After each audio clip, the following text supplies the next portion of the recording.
Our second storyteller is the creator of tonight's show. He's the reason we're all here. It's Monte LaMonte.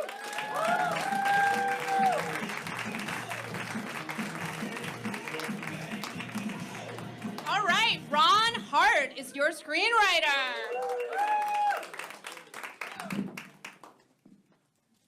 What's up, everybody? Yeah, what was that all about? Anyway, okay, so when I was in my late teens, early 20s, my father and I, we went through this rough patch. We completely did not get along. My dad was not really nice to my mom sometimes, and he sometimes wasn't nice to me.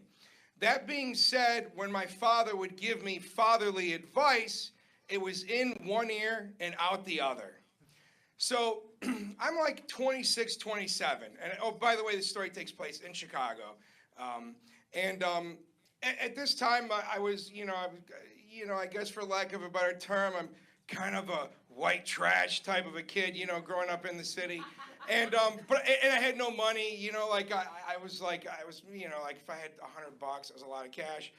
But at this time, I started booking like network national commercials and TV stuff like back in the day. So I started to make a lot of money. And for a kid in the hood to have to start having like $20,000 or $30,000 in your bank account is freaking crazy. Like no one had this money except for my Coke dealer friends.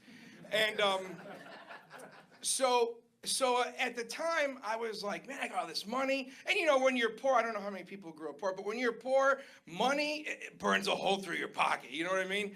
So I was like, I got to do something with this money. I was like, you know what? I'm going to get a car. And since I'm born in 1971, and for some reason, being born in 1971 is very significant to me. And I have no good reason other than it's like, because that's the year I was born in. So I was like, you know what? I want to get a car from 1971. Now this took place in 97, 98 when I started looking for a car. And back in the day, people don't say this anymore, but back in the day, people would say, man, that's the Cadillac that's the Cadillac of chairs, that's the Cadillac of this. And that meant that was the best. So I was like, well, fuck it, then I'm going to get a Cadillac because I want the best. And I'm going to get a 1971 Cadillac. And my dad tells me, whoa, whoa, whoa, boy, you don't want to get an old car. He's like, you rely on the service industry for everything. The last thing you need is a car because you are not going to know how to work on it. And you're going to be, and old cars always break down and you're going to be spending all this cash. And I was like, yeah, whatever. Whatever you say. And like I said, in one ear and out the other. So I didn't listen to him. So I find a 71 sedan DeVille. And it was $3,500, and the ad was like, everything you want to hear. One owner, low mileage, hasn't moved in years. And I'm like, great, perfect. So I go and I look at this car, and I'm like, I'll take it, And my dad, of course, was like, when I brought the car home, he was very upset, but he's like, it is a good-looking car, and it had the angel, like a gold angel on the front. The car had power, everything. And I loved it. But now, keep in mind, me and the car were both from 71. So I'm a young buck, 28, I'm like, yeah, I'm going to get out and live my life in this car. This car, the guy hadn't lied. The car, a 28-year-old human and a 28-year-old car, not on the same page. The car wasn't ready to get up and go. And the thing is, when a car sits, and this is how I knew nothing about cars. I'm like, yeah, the car sat forever. That's not a good thing. Because eventually, everything starts breaking down in the car. Everything. And I'm blowing money here and there in the car, but it's cool. I got this cool car, and I got all this money, And then I'm even spending more money because I want it to look really cool. I got glass packs on the car, and if you don't know what that is, besides being a waste of money, you put it on your exhaust and it makes your car really loud. Like, who needs a fucking loud Cadillac? It was ridiculous. But my car was like, it's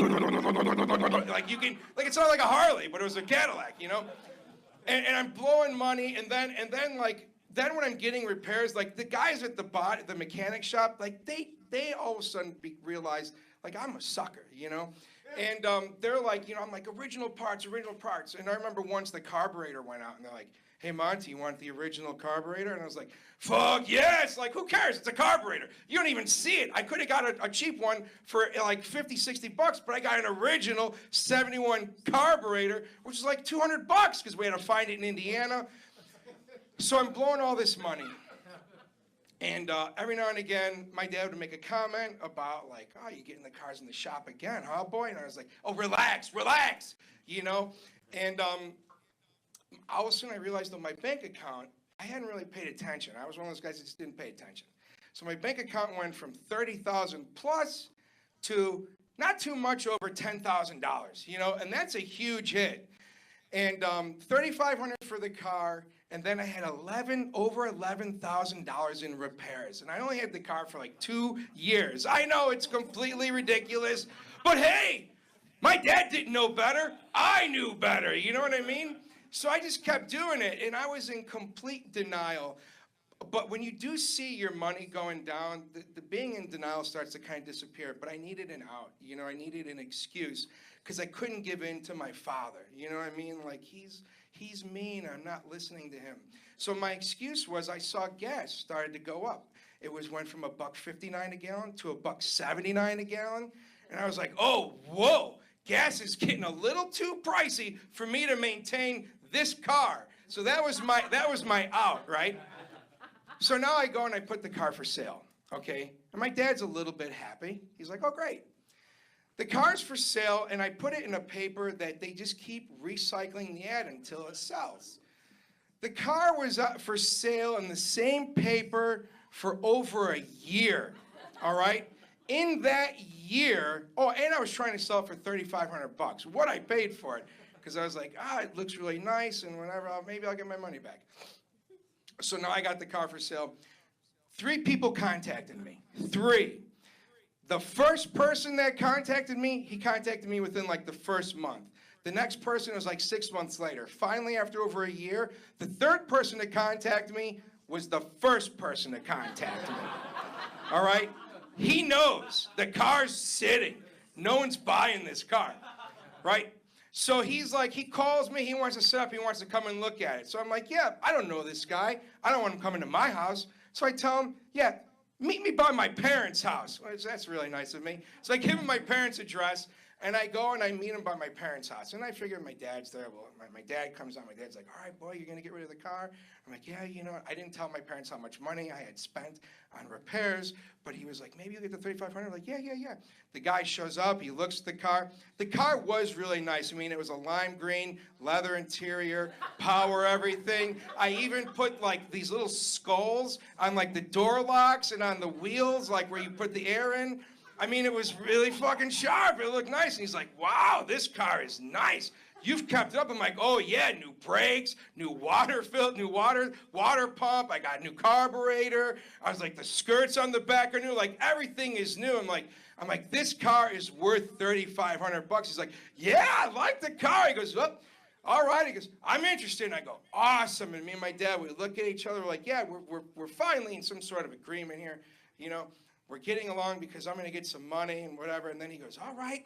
And he reaches in his pocket and he pulls out a wad of hundreds. And I'm like, yes, I'm getting my money back. He goes, okay. He goes, well, let me see. And he looks me right now. He goes, I'll give you 100, 200, 300. He stops at $1,100. He goes, 1,100. And I'm waiting for him to go, 1,200, you know, and he doesn't. And so I go, $1,100. And I look at my dad, and my dad just goes. And then my dad walks away.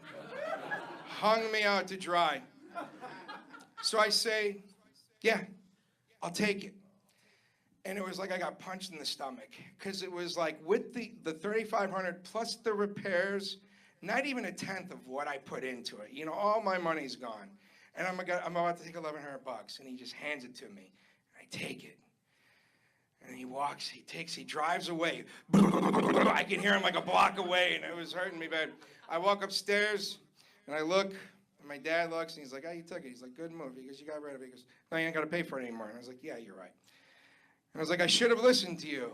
And my dad just didn't say anything. And the truth is, I should have listened to him. You know, that's a life lesson, right? We live and we learn. And the thing is, the very next car I got was one of those, was a 97, or it was a Geo Metro. 3-cylinder egg.